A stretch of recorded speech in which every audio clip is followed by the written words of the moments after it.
Bonjour mes amis, et bienvenue au Pendu dans la Lune. Hello friends, if this is your first time here, welcome.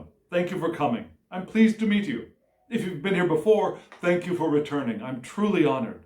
Friends, if you are a returning visitor, then you know from my attempt at a French introduction that this is my series in which I use Tarot de Marseille or antique Italian decks to answer a question that comes from my larger weekly spread, which is based on oracle cards and the Rider-Waite-Smith system.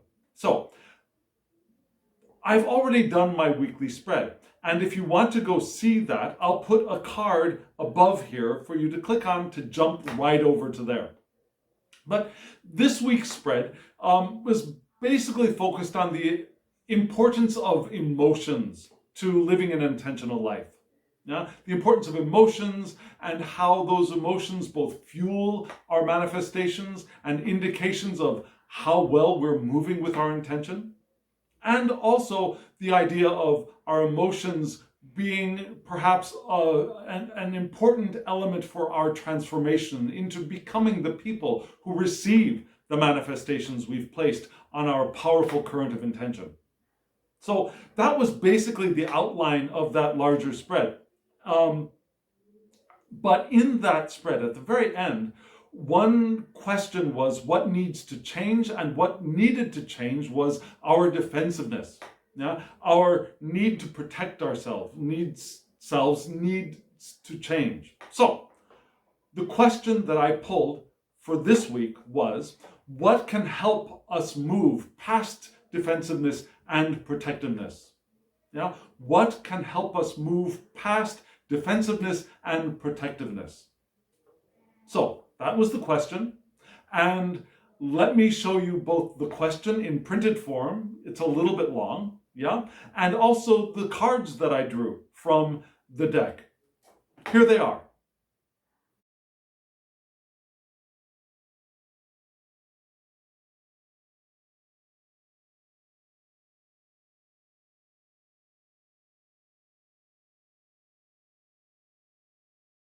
So the deck you just saw was a Jean Dodal reproduction by Flornoy in Paris, and not in Paris, well, in France. And the original deck, the Jean Dodal, is from the beginning of the 1700s. Yeah, from 1701 to 1715, in that range. And Flornoy is a modern creator. He has passed away, but his decks are still available. And if you're interested in getting this deck, there will be a link in the description box below that you can use to hop over to the site that is still selling his decks. There are two of his that I have. I have the Jean Dodal and the Noblet. Beautiful decks. And I have beautiful leather cases for them. So I suggest getting a copy of the deck yourself. So again, what can help us move past our defensiveness and protectiveness? Because frankly, friends, our defensiveness, needing to protect ourselves, is a sign of resistance, right? And resistance is a way that we block ourselves from taking full advantage of the powerful current of intention. So if we want to live intentional lives, we want to be able to move past our need for defenses and our need to protect ourselves. Now, that's not saying that we want to be foolish. Yeah, we don't want to open up our defenses when we're feeling frightened or when we're feeling scared or when we're feeling attacked, because those are times when we are already in resistance and we are perhaps moving towards something that we don't want to experience. So first we want to do the emotional work that will allow us to be able to move past our defenses. Now those defenses are helpful for us when we need them. Our boundaries are important for us, especially when we need them. However, the ultimate goal is not to build up more walls, but rather to be able to build ourselves up, to be able to move past those walls, to become the open, free, livers of our lives moving with the current of intention when we are ready.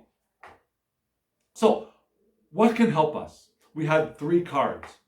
The first card was the 2 of Swords. The second, the one in the middle, was the 7 of Wands. And the third card was the l'amoureux, the lover. In the French system, in the Tarot de Marseille, different from Rider-Waite-Smith. In Rider-Waite-Smith, it's the lovers.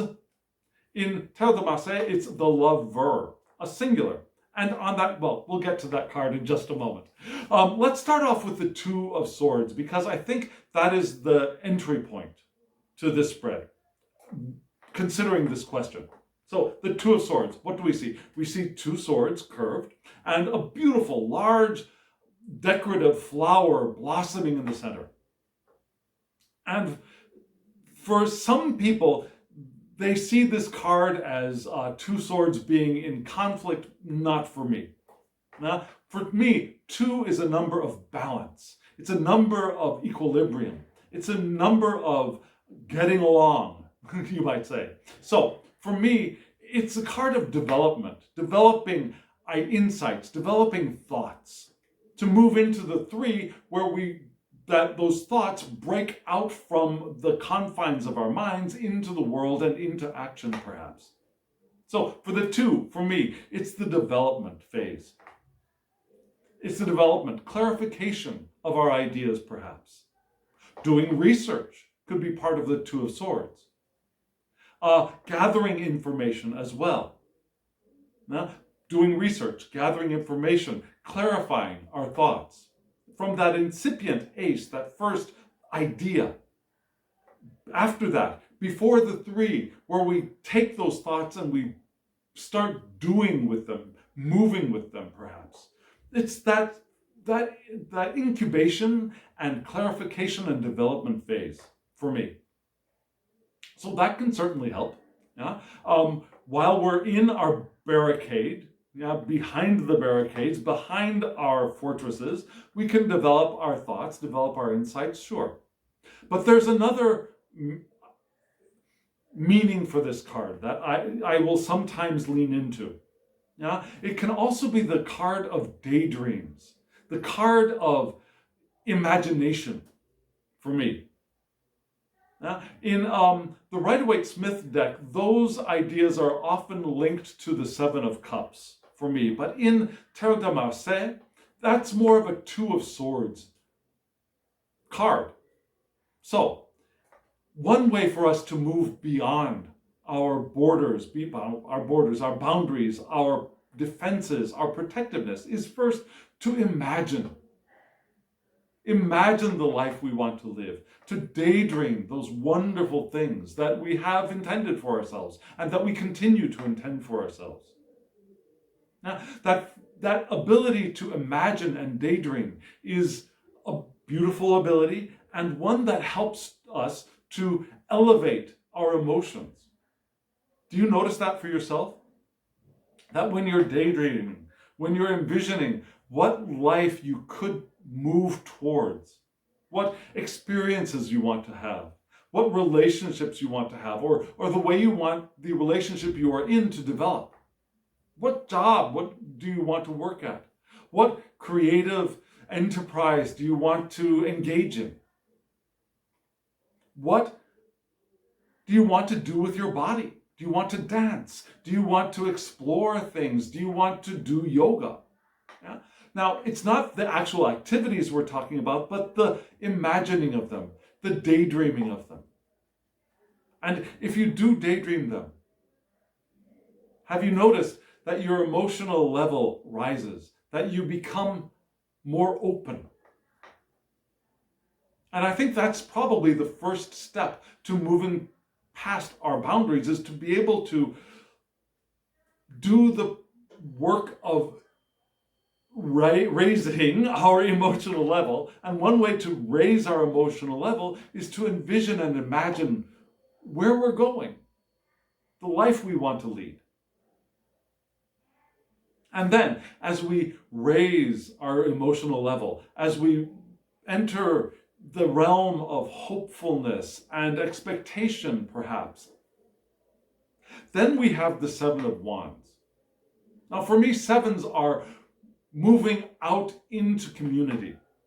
Now, bringing our, whatever that element is, be it our passions of fire, our emotions of water, our coin of the material and resources, or what am I missing?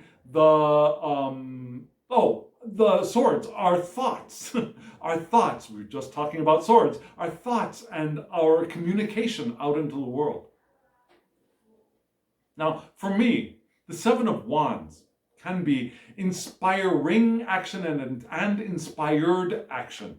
Inspiring and inspired. That dichotomy, that balance of actions that both inspire those around us and that inspire us. Now, we can receive inspiration as well as transmit inspiration as we act, as we are creative, as we explore our passions and we move our passions out into the world. We can receive new inspiration to act as we inspire others. Yeah? It's that card of irresistible action.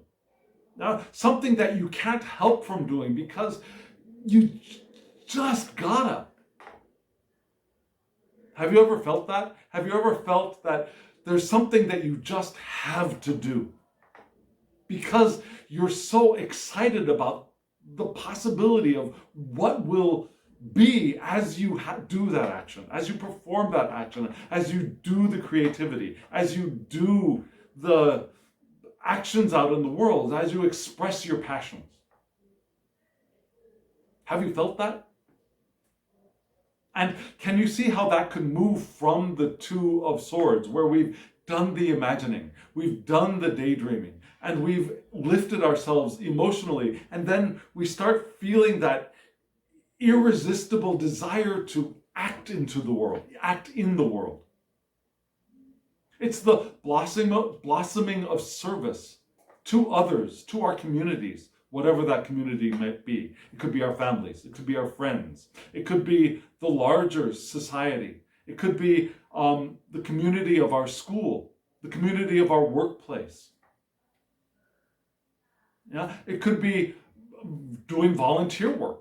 Now, sometimes the Seven of Wands for me is humanitarian service as well, helping others. And moving from our behind our defenses, where we've done the work of imagining and daydreaming, out into the world, because we just can't not move out into the world.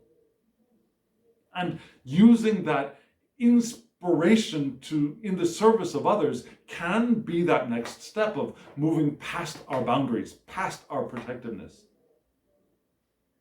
It's our enthusiasm and our openness can come from our daydreams, can come from our imaginations. Does that make sense to you? We've already arrived from our daydreams out into the world in the Seven of Wands, but we've still got a third card here. And the third card is the Lover's card. Now, most of the time, when I see the lover card,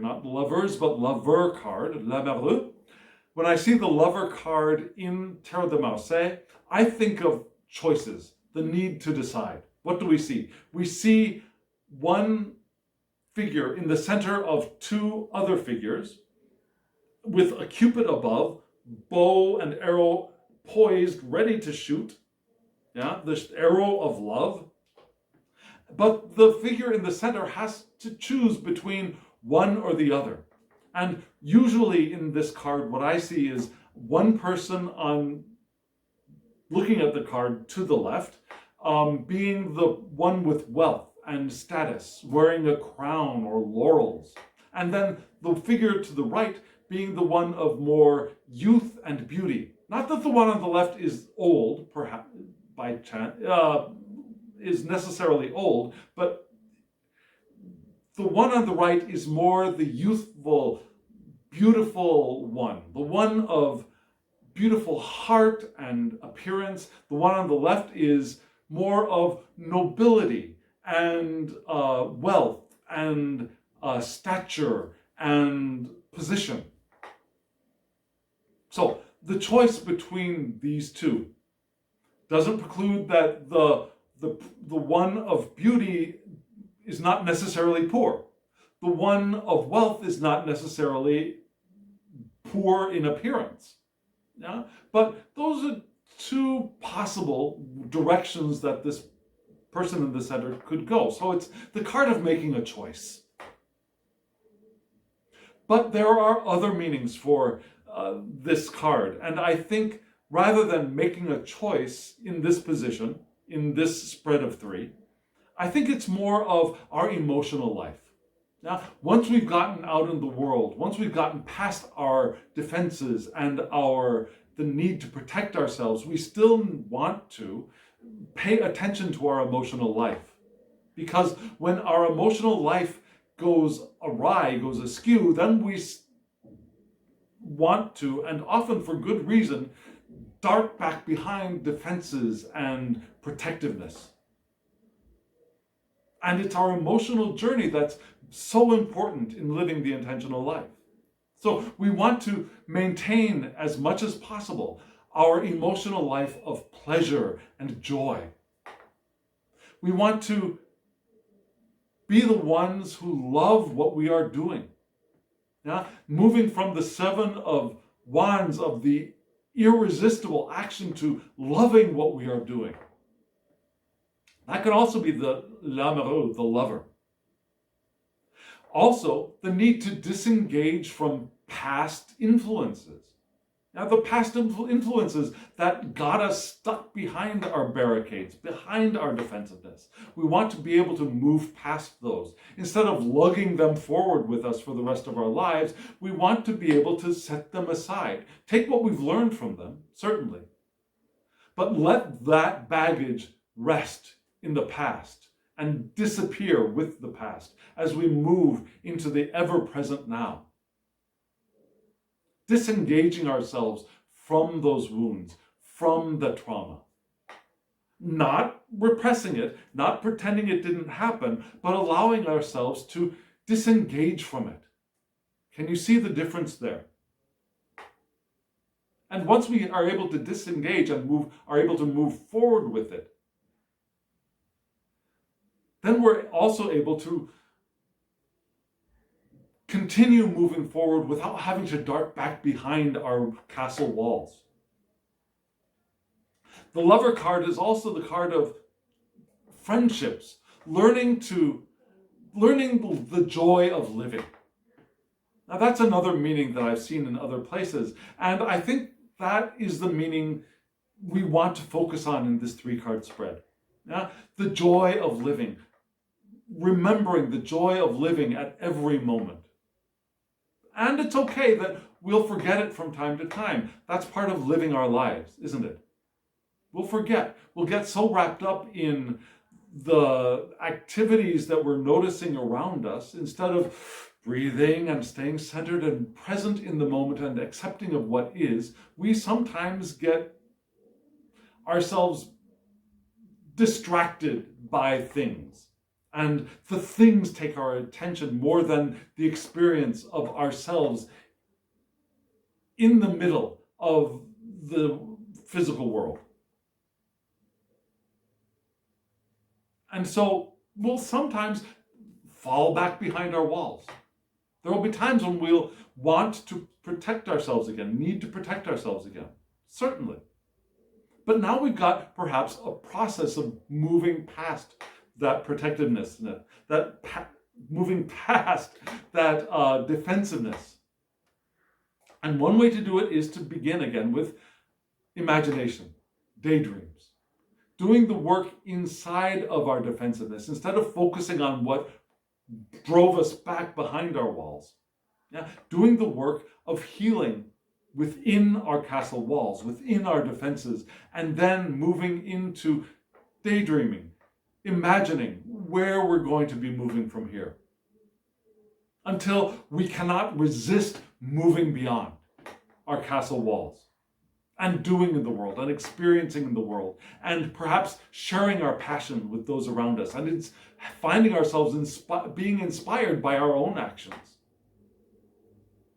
And then making the choice to disengage from the past, carrying forward what we've learned, but disengaging from the past, learning to enjoy and learning to feel joy in the moment of the present moment, which is the only moment that exists.